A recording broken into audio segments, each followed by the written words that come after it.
their offerings, and then the poor were still being oppressed. Things had not really changed. People were getting fed up with all of this.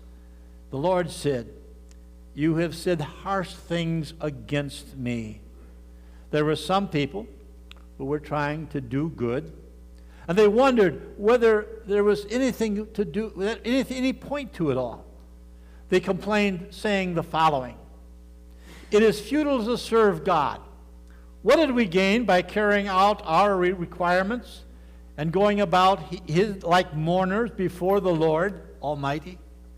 But now we call the arrogant blessed.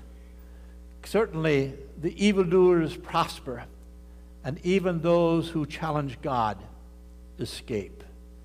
The world has not changed very much since that time. The same questions can be asked today. Why do the wicked prosper and the righteous must suffer? Perhaps we have asked that ourselves. We work hard, we do what is right, but we don't seem to get any further ahead. We seem to fall further and further behind. While the person down the road, he seems to be lazy, breaks the law, he gets away with it all, and he seems to be the one that is getting ahead. It isn't fair. Sometimes we seem helpless victims of the circumstances that happen in our lives. Tragedy, sickness, death are not far from any one of us.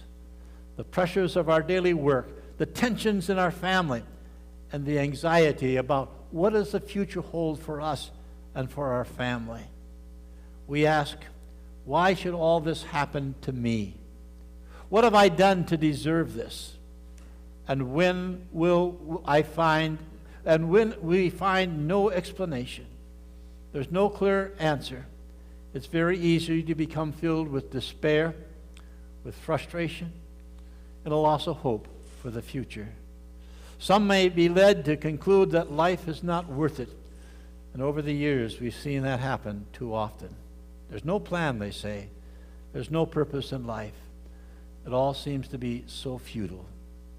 If we begin to believe that God is punishing us through what is happening in our lives, then we can be filled with despair as well. If we think God is punishing us, then we may believe that God hates us and that we may begin to hate ourselves as well.